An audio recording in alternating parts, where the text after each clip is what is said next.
ಓಂ ನಮೋ ಭಗವತೆ ವಾಸುದೇವಾಯ. ಓ ಮಾನವ, ಕರ್ತವ್ಯ ನಿನ್ನದು, ಫಲದ ಚಿಂತೆ ನಿನ್ನಲ್ಲ. ಏಕೆಂದರೆ ಕಷ್ಟ ಬಂದಾಗ ವಿಚಲಿತರಾಗದೆ ಕಾರ್ಯವನ್ನು ಪೂರೈಸುವುದೇ ನಿಜವಾದ ಯೋಗವಿದೆ ಎಂದು ಶ್ರೀಕೃಷ್ಣ ಪರಮಾತ್ಮನು ಗೀತೆಯಲ್ಲಿ ಹೇಳಿದ್ದಾರೆ. ಈ ಸತ್ಯವನ್ನು ಅರಿತು ನಿಮ್ಮ ಒತ್ತಡವು ತನ್ನಿಂದ ತಾನೇ ಮಾಯವಾಗುತ್ತದೆ. ನಮ್ಮ ಪ್ರೀತಿಯ ವೀಕ್ಷಕ ಬಂಧುಗಳೇ ಮತ್ತು ಆತ್ಮೀಯೇ, ಕನ್ನಡ ವಿಚಾರಧಾರೆಗಳು ವಾಹಿನಿಗೆ ತಮ್ಮೆಲ್ಲರಿಗೂ ಆತ್ಮೀಯ ಸ್ವಾಗತ. ಪ್ರತಿಯೊಬ್ಬರ ಜೀವನಕ್ಕೂ ಸತ್ಯದ ಮಾರ್ಗ ಮತ್ತು ದೈವಿಕ ಪ್ರೇರಣೆಯ ಅಗತ್ಯವಿದೆ.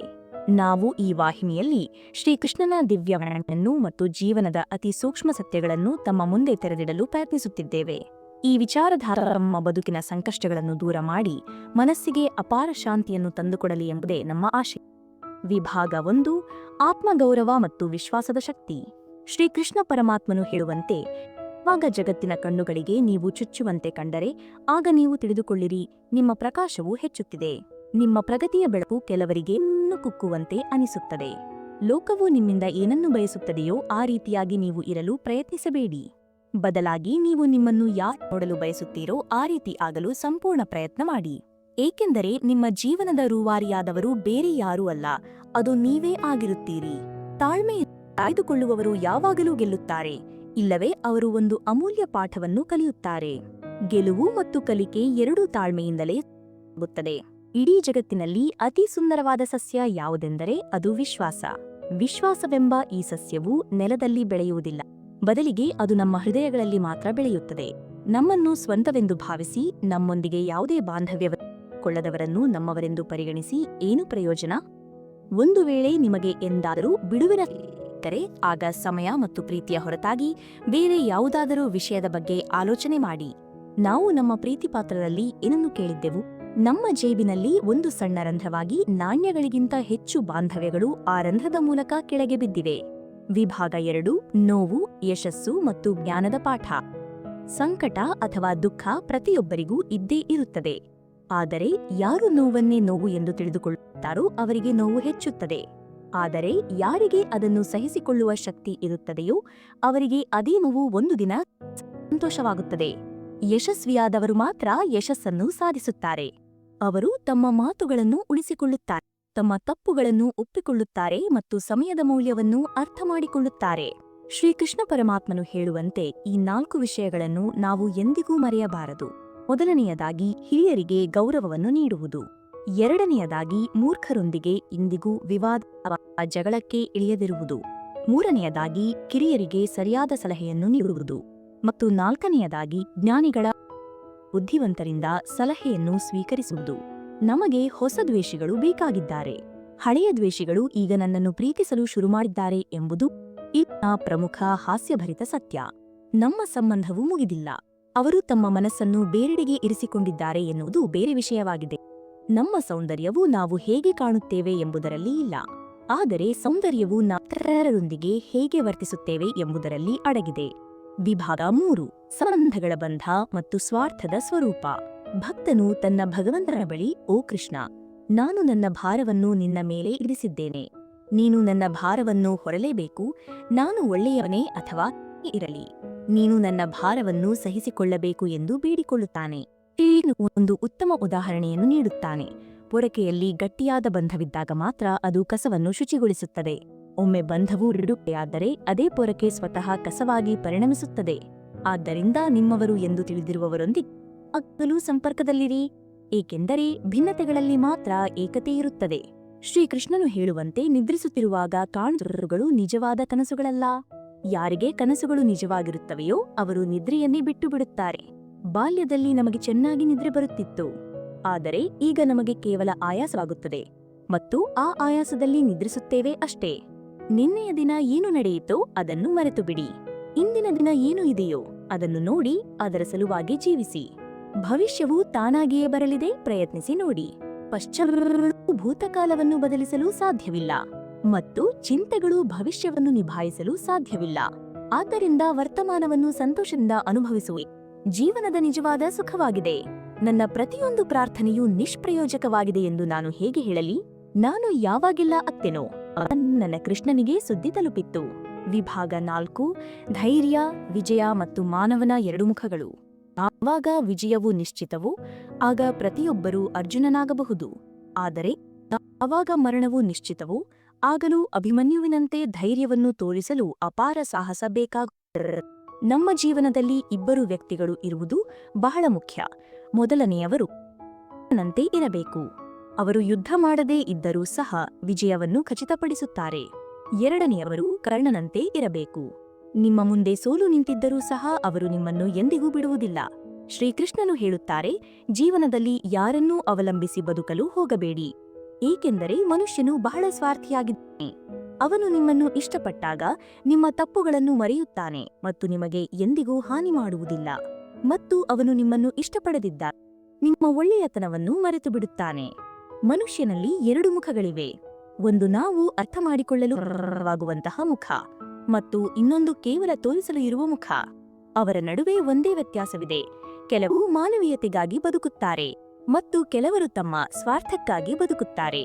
ಕೋಪದಲ್ಲೂ ಸಹ ಅಳಲು ಶುರು ಮಾಡುವವರು ಬಹಳ ಮುಗ್ಧ ಜನರು. ವಿಭಾಗ 5: ವಿರಮಿಸುವುದು ಮತ್ತು ಸಂಬಂಧಗಳ ಸೂಕ್ಷ್ಮತೆ. ಜೀವನದ ಗಾಯಗಳನ್ನು ಇಂದು ಅಥವಾ ನಾಳೆಯಾದರೂ ಮುಚ್ಚಲೇಬೇಕು. ಆದ್ದರಿಂದ ಯಾವುದು ನಿಮ್ಮದಲ್ಲವೋ ಅದನ್ನು ಬಲವಂತವಾಗಿ ಹಿಡಿದಿಟ್ಟುಕೊಂಡು ಏನೂ ಪ್ರಯೋಜನ. ನಿಮ್ಮ ಜೀವನ ನೀವು ಎಲ್ಲಾ ಸಮಯದಲ್ಲೂ ಏಕಾಂಗಿಯಾಗಿ ಇರಿ, ಆದರೆ ಯಾರೊಂದಿಗೂ ಬಲವಂತವಾಗಿ ಸಂಬಂಧವನ್ನು ಇಟ್ಟುಕೊಳ್ಳಲು ಒತ್ತಾಯ ಮಾಡಬೇಡಿ. ಇತ್ತೀಚಿನ ದಿನಗಳಲ್ಲಿ ಜನರು ತಕ್ಷಣವೇ ನೀವು ನಮಗಾಗಿ ಏನು ಮಾಡಿದ್ದೀರಿ ಎಂದು ಕೇಳುತ್ತಾರೆ. ಆದ್ದರಿಂದ ಸಂಬಂಧಗಳ ಲೆಕ್ಕವನ್ನು ಇಡಿ. ಒಬ್ಬ ವ್ಯಕ್ತಿಯು ಎಷ್ಟವನಾಗಿದ್ದರೂ ಅವನಲ್ಲಿ ಖಂಡಿತವಾಗಿಯೂ ಕೆಲವು ಒಳ್ಳೆಯ ಗುಣಗಳಿರುತ್ತವೆ. ಅವರ ಸ್ಥಿತಿಯನ್ನು ಅವರು ಹೇಗಿದ್ದಾರೆ ಎಂದು ವಿಚಾರಿಸುವುದರಿಂದ ಆ ವ್ಯಕ್ತಿ ಸರಿಹೋಗುತ್ತಾನೆ. ಇಂದ್ರರಂದಣಿಯ ಜಗತ್ತಿನಲ್ಲಿ ಯಾರಾದರೂ ನಮ್ಮವರು ಇದ್ದಾರೆ ಎಂಬ ತೃಪ್ತಿಯಾದರೂ ನಿಮಗೆ ಸಿಗುತ್ತದೆ. ಕೆಟ್ಟ ಮನಸ್ಥಿತಿಯ ಜನರು ಕೇವಲ ವಿವರಿಸುವುದರಿಂದ ಎಲ್ಲವನ್ನೂ ಅರ್ಥ ಮಾಡಿಕೊಳ್ಳುತ್ತಿದ್ದರೆ ಆಗ ಶ್ರೀಕೃಷ್ಣನು ಮಹಾಭಾರತವನ್ನು ನಡೆಯಲು ಬಿಡುತ್ತಿರಲಿಲ್ಲ. ಯಾವುದೇ ಸಂಬಂಧವಿರಲಿ ಅದನ್ನು ಈ ರೀತಿ ಉಳಿಸಿಕೊಂಡು ಹೋಗಿ. ಆ ಸಂಬಂಧದ ಎಳೆಯು ಜೀವನದೂ ಕಳೆದು ಹೋಗಬಾರದು. ಜೀವನದ ಪ್ರತಿಯೊಂದು ಸುವರ್ಣ ತಿರುವಿನಲ್ಲಿ ನೆನಪುಗಳು. ನಾಲಿಗೆಯ ಮೇಲೆ ನಗುವಿನ ನಗು ಇರಲಿ. ನೀವು ಮತ್ತು ಬೇರೆಯವರನ್ನು ಸಹ ದುಃಖಿತರನ್ನಾಗಿ ಮಾಡಬೇಡಿ. ಇತರರಿಗೆ ಬದುಕುವುದು ತುಂಬಾ ದುಬಾರಿಯಾಗಿದೆ. ಜೀವನವು ಮುಗಿದು ಹೋಯಿತು, ಸ್ವಲ್ಪವೂ ಉಳಿಯಲಿಲ್ಲ. ನೀವು ನಿಮ್ಮನ್ನು ದುಃಖಿತರನ್ನಾಗಿ ಮಾಡಿಕೊಳ್ಳಿ, ಎರಡಕ್ಕೂ ಸಮಾನವಾದ ಕಷ್ಟ ಬೇಕಾಗುತ್ತದೆ. ಈಗ ನಿಮ್ಮ ಆಯ್ಕೆ. ನೀವು ಸಂತೋಷವಾಗಿರಲು ಬಯಸುತ್ತೀರಾ ಅಥವಾ ದುಃಖಿತರಾಗಿರಲು ಬಯಸುತ್ತೀರಾ? ಯಾರೊಂದಿಗಾದರೂ ದೂರ ಹೋಗಿ ನಂತರ ಏಕಾಂಗಿ ಹಿಂತಿರುಗಿ ಬರುವುದು ಎಷ್ಟು ಕಷ್ಟ. ನೋವನ್ನು ಸಹಿಸಿಕೊಳ್ಳುವ ಅಭ್ಯಾಸವ ಕಣ್ಣೀರು ತಾನಾಗಿಯೇ ನಿಲ್ಲುತ್ತವೆ. ಸನ್ನಿವೇಶಗಳಿಗೆ ಅನುಗುಣವಾಗಿ ಇಲ್ಲದರವಾಗಿರುತ್ತದೆ. ಬೆಳಿಗ್ಗೆ ಸಮಯದಲ್ಲಿ ನಿಷ್ಪ್ರಯೋಜಕವಾಗಿ ಕಾಣುವ ಶಾಲೆಯ ಗಂಟೆ ರಜೆಯ ಸಮಯದಲ್ಲಿ ಬಹಳ ಸುಂದರವಾಗಿ ಕಾಣುತ್ತದೆ. ವಿಭಾಗ 6: ವಿಶ್ವಾಸದ್ರೋಹ ಮತ್ತು ಏಕಾಂತದ ಪಾಠ. ನಮ್ಮಿಂದ ಪ್ರಯೋಜನವನ್ನು ಪಡೆದ ನಂತರವೂ ನಮಗೆ ಉಪಕಾರ ಮಾಡುತ್ತಿರುವಂತೆ ವರ್ತಿಸುತ್ತಾರೆ. ಸಾಮಾನ್ಯವಾಗಿ ಸುಳ್ಳುಗಾರನ ಮಾತುಗಳು ಸಿಹಿಯಾಗಿರುತ್ತವೆ ಮತ್ತು ನಿಜ ಹೇಳುವವರ ಮಾತುಗಳು ಕರುತ್ತವೆ. ಒಪ್ಪೋಣ, ನಾವು ಶ್ರೇಷ್ಠರಲ್ಲ, ಆದರೆ ನಮ್ಮ ಬಣ್ಣ ಸತ್ಯವಾಗಿದೆ. ಬದಲಾವಣೆ ಅಷ್ಟು ಬಣ್ಣದ್ದಾಗಿಲ್ಲ. ಶ್ರೀಕೃಷ್ಣನು ಹೇಳುತ್ತಾರೆ, ನೀವು ಪಶ್ಚಾತ್ತಾಪ, ಭಯ, ದುಃಖ ಮತ್ತು ದ್ವೇಷಕ್ಕೆ ಸಮಯ ಸಿಗದಂತೆ ಎಷ್ಟು ಕಾರ್ಯನಿರತರಾಗಿರಿ, ಏಕೆಂದರೆ ಖಾಲಿಯಾಗಿರುವ ಹೆಚ್ಚು ದುಃಖಿತನಾಗಿರುತ್ತಾನೆ. ಏಕಾಂಗಿಯಾಗಿ ನಡೆಯಲು ಕಲಿಯಿರಿ. ಇಂದು ನಿಮ್ಮೊಂದಿಗೆ ನಾಳೆ ಸಹ ಇರುತ್ತಾನೆ ಎಂದು ಅನಿವಾರ್ಯವಲ್ಲ. ಒಳ್ಳೆಯ ಸಮಯದಲ್ಲಿ ನಿಮ್ಮೊಂದಿಗೆ, ಕೆಟ್ಟ ಸಮಯದಲ್ಲಿ ಜನರು ನಿಮ್ಮನ್ನು ಬಿಟ್ಟು ಹೋಗುವಂತಹ ಯಾವುದೇ ತಪ್ಪನ್ನು ನೀಡಿ. ಕೆಲವು ನ್ಯೂನತೆಗಳು ಸಹ ಮುಖ್ಯವಾಗಿವೆ. ನೀವು ಮನುಷ್ಯರಾಗಿದ್ದರೆ ಕಾಣುವುದು ಸಹ ಮುಖ್ಯವಾಗಿದೆ. ನೀವು ಸಂತೋಷವಾಗಿರಬೇಕು. ಯಾರಾದರೂ ಸಂತೋಷವಾಗಿದ್ದರೆ ಇದು ಅತಿ ಉತ್ತಮ ವಿಷಯವಾಗಿದೆ. ಹೇಳುತ್ತಾರೆ, ಯಾರಾದರೂ ನಿಮಗೆ ದುಃಖ ನೀಡಿದರೆ ಅದಕ್ಕೆ ಮನಸ್ಸಿಗೆ ಹಚ್ಚಿಕೊಳ್ಳಬೇಡಿ, ಏಕೆಂದರೆ ಸಿಹಿಯಾದ ಹಣ್ಣುಗಳನ್ನು ನೀಡುತ್ತದೆಯೋ ಅದಕ್ಕೆ ಜನರು ಕಲ್ಲುಗಳನ್ನು ಎಸೆಯುತ್ತಾರೆ. ಯಾವಾಗ ಒಬ್ಬನು ಜನ್ಮವನ್ನು ತೆಗೆದುಕೊಳ್ಳುತ್ತಾನೆಯೋ ಆಗ ಕೀಲಿ ಇಲ್ಲದ ಯಾವುದೇ ಬೀಗ ಇರುವುದಿಲ್ಲ. ಅವನು ಎಲ್ಲವನ್ನೂ ಸೃಷ್ಟಿಸುವ ಪರಿಹಾರವಿಲ್ಲದ ಸಮಸ್ಯೆಯನ್ನು ಏಕೆ ಸೃಷ್ಟಿಸುತ್ತಾನೆ? ಮೌನವಾಗಿರುವುದು ಒಂದು ಸಾಧನೆ ಮತ್ತು ಮಾತನಾಡುವುದು ಒಂದು ಕಲೆಯಾಗಿದೆ. ನೀವು ಯಾವ ಪರಿಸ್ಥಿತಿಗಳಲ್ಲಿ ಬದುಕುತ್ತಿದ್ದೀರಿ ಎಂದು ಯಾರು ಚಿಂತಿಸುವುದಿಲ್ಲ. ನೀವು ನಿಮ್ಮ ಪರಿಸ್ಥಿತಿಗಳನ್ನು ನೀವೇ ಬದಲಾಯಿಸಿಕೊಳ್ಳಬೇಕಾಗುತ್ತದೆ. ವಿಭಾಗಗಳು: ಮನಸ್ಸಿನ ಶಾಂತಿ ಮತ್ತು ಪ್ರಕೃತಿಯ ನಿಯಮ. ಈ ಜಗತ್ತಿನಲ್ಲಿ ಯಾವುದೂ ನಿಮ್ಮ ಮನಃಶಾಂತಿಯನ್ನು ಕದಡಲು ಸಾಧ್ಯವಿಲ್ಲ ಎಂದು ನೀವೇ ನಿಮಗೆ ಭರವಸೆಯನ್ನು ನೀಡಿ. ಮತ್ತು ಜೀವನದಲ್ಲಿ ನಿಮ್ಮ ಜಾಗಕ್ಕೆ ಬೇರೊಬ್ಬರು ಬರುತ್ತಿದ್ದರೆ ಆಗ ನೀವು ಹಿಂದೆ ಸರಿಯುವುದೇ ಉತ್ತಮ. ಯಾವ ಸಂಬಂಧಗಳು ಒಬ್ಬ ವ್ಯಕ್ತಿ ಸುಸ್ತನ್ನುಂಟು ಮಾಡುತ್ತವೆಯೋ ಅದೇ ಸಂಬಂಧಗಳು ಅವನಿಗೆ ಏಕೈಕ ಸಮಾಧಾನವಾಗಿರುತ್ತವೆ. ನೀವು ಮೇಲೆ ಗಮನ ಹರಿಸಿದರೆ ನೀವು ಯಾವಾಗಲೂ ದುಃಖಿತರಾಗಿರುತ್ತೀರಿ. ನೀವು ಸಂತೋಷದ ಗಮನಹರಿಸಿದರೆ ನೀವು ಸಂತೋಷವಾಗಿರುತ್ತೀರಿ. ನೀವು ಯಾವುದರ ಮೇಲೆ ಗಮನಹರಿಸುತ್ತೀರೋ ಅದೇ ವಿಷಯವು ಸಟ್ರೆ ಮತ್ತು ತಕ್ಷಣವೇ ನಿಮ್ಮ ಜೀವನವನ್ನು ಪ್ರವೇಶಿಸಲು ಶುರುಮಾಡುತ್ತದೆ. ಪ್ರಕೃತಿಯ ನಿಯಮವಾಗಿದೆ. ಇದೊಂದು ಪ್ರಕೃತಿಯ ನಿಯಮವಾಗಿದೆ. ಸಾಮಾನ್ಯವಾಗಿ ನಮ್ಮವರು ಎದು ಕರೆದವರೇ ಮೋಸ ಮಾಡುತ್ತಾರೆ ಮತ್ತು ಸಿಹಿಯಾಗಿ ಮಾತನಾಡುವವರೇ ಬೆನ್ನಿಗೆ ಚೂರಿ ಹಾಕುವವರು. ನಾವು ಎಲ್ಲಿಂದ ಇಷ್ಟು ಬುದ್ಧಿವಂತಿಕೆಯೇವೆ ಎಂದು ನನಗೆ ತಿಳಿದಿಲ್ಲ. ಜನರು ಒಟ್ಟಿಗೆ ವಾಸಿಸುತ್ತಾರೆ ಮತ್ತು ಅಸೂಯೆ ಪಡುತ್ತಾರೆ. ಸಂಬಂಧಗಳನ್ನು ನಿರ್ವಹಿಸುತ್ತಾರೆ ಮತ್ತು ಈಶ್ವರವನ್ನು ಸಹ ಬೆಳೆಸುತ್ತಾರೆ. ಮುಖದ ಮೇಲೆ ಒಂದನ್ನು ಆಡುತ್ತಾರೆ ಮತ್ತು ಬೆನ್ನಿನ ಹಿಂದೆ ಬೇದನ್ನು ಮಾಡುತ್ತಾರೆ. ಬಹುಶಃ ರಣಹದ್ದುಗಳು ಸಹ ಎಲ್ಲೋ ಹೋಗಿವೆ. ಏಕೆಂದರೆ ನಮಗಿಂತ ಉತ್ತಮವಾಗಿ ಗೀಚುವವರು ಮನುಷ್ಯರು ಎಂದು ಅವರಿಗೆ ಅರಿವಾಗಿದೆ ಮತ್ತು ನಮಗೆ ಇಲ್ಲಿ ಅಗತ್ಯವಿಲ್ಲ ಎಂದು ರಣಹದ್ದುಗಳು ಭಾವಿಸಿವೆ. ವಿಭಾಗ 8. ಹೋರಾಟದ ಮೌಲ್ಯ ಮತ್ತು ಖುಷಿ.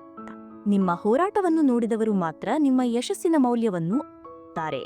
ಇತರರಿಗೆ ನೀವು ಕೇವಲ ಅದೃಷ್ಟವಂತ ವ್ಯಕ್ತಿ ಎಂದೇ ಜೀವನದಲ್ಲಿ ಏನೂ ಆಗಬಹುದು ಎಂದು ಏಕೆ ಹೆದರಬೇಕು? ಎಲ್ಲ ಸಮಯದಲ್ಲೂ ಏನಾದರೂ ಕೆಟ್ಟದು ಆಗುತ್ತದೆ ಎಂದು ಏಕೆ ಯೋಚಿಸಬೇಕು? ನಿಮ್ಮ ಕಡೆಗೆ ಸಾಗುತ್ತಲೇ ಇರಿ. ಏನೂ ಸಿಗದಿದ್ದರೆ ಏನಂತೆ? ಅನುಭವವಾದರೂ ಹೊಸದಾಗಿ. ಈಗ ನನಗೆ ಎಷ್ಟೇ ನೋವಾದರೂ ನೋವಾಗುವುದಿಲ್ಲ, ಏಕೆಂದರೆ ನಾನು ನನ್ನನ್ನು ನಂಬಿದ್ದ ಕೈಗಳಿಂದಲೇ ತಳ್ಳಲ್ಪಟ್ಟೇನೆ.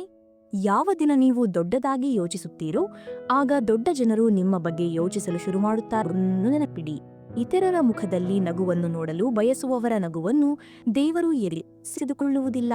ನಿಮಗೆ ಇಷ್ಟಪಡದ ಜನರ ಮುಂದೆ ಯಾವಾಗಲೂ ಸಂತೋಷವಾಗಿರಿ, ಏಕೆಂದರೆ ನಿಮ್ಮ ಸಂತೋಷವು ಅವರಿಗೆ ನೆಮ್ಮದಿಯಿಂದ ಬದುಕಲು ಬಿಡುವುದಿಲ್ಲ. ಯಾರ ಹಿಂದೆಯೂ ಓಡಿ ನಿಮ್ಮ ಮೌಲ್ಯವನ್ನು ಕಡಿಮೆ ಮಾಡಬೇಡಿ. ಅವರು ನಿಮ್ಮನ್ನು ಬಿಟ್ಟು ಎಲ್ಲಿಗೂ ಹೋಗುವುದಿಲ್ಲ. ನಿಮ್ಮ ಜೀವನದಲ್ಲಿ ಎಷ್ಟು ದುಃಖಗಳು ಬಂದರೂ ಅವುಗಳಿಂದ ಎಂದಿಗೂ ಓಡಿ ಹೋಗಬೇಡಿ, ಏಕೆಂದರೆ ನೀವು ಎಷ್ಟೇ ಪ್ರಯತ್ನಿಸಿದರೂ ತೊಂದರೆಗಳು ನಿಮ್ಮನ್ನು ಹೋಗುವುದಿಲ್ಲ. ಆದ್ದರಿಂದ ಅವುಗಳನ್ನು ಧೈರ್ಯದಿಂದ ಎದುರಿಸಿ. ವಿಭಾಗ 9. ಸಮಯದ ಮೌಲ್ಯ ಮತ್ತು ಅಹಂಕಾರದ ಪಾಠ. ನಮಗೆ ಸಮಯವಿಲ್ಲ ಎಂದು ಹೇಳುವ ಜನ ಬಳಿ ಸಾಕಷ್ಟು ಸಮಯವಿರುತ್ತದೆ, ಆದರೆ ಅವರು ಅದನ್ನು ನಿಮಗೆ ನೀಡುವುದಿಲ್ಲ. ಇದನ್ನು ತಿಳಿದುಕೊಳ್ಳಿ. ಸತ್ಯವು ಎಷ್ಟೇ ಕುಟುಕಿದರೂ ಇದು ನಿಮ್ಮನ್ನು ಹಳ್ಳಕ್ಕೆ ಬೀಳದಂತೆ ಉಳಿಸುತ್ತದೆ. ಮುಂದಿನ ಬಾರಿ ಅವರ ಮುಂದೆ ಸಮಯಕ್ಕಾಗಿ ಬೇಡಿಕೊಳ್ಳಬೇಡಿ. ದೇವರು ಮಾತ್ರ ತೋರಿಸಲು ಸಾಧ್ಯ. ಆ ಮಾರ್ಗದಲ್ಲಿ ನಡೆಯುವುದು ನಮ್ಮ ಮತ್ತು ವಾಸ್ತವದಲ್ಲಿ ನಿಮಗೆ ನಡೆಯಲು ಇಷ್ಟವಿಲ್ಲದಿದ್ದರೆ ನೀವು ದೇಶಿಸುವುದು ನಿಷ್ಪ್ರಯೋಜಕವಾಗಿದೆ. ಕೆಲವು ಜನರು ತಮ್ಮ ಅಹಂಕಾರದಿಂದ ಸಂಬಂಧಗಳನ್ನು ಕಳೆದುಕೊಳ್ಳುತ್ತಾರೆ.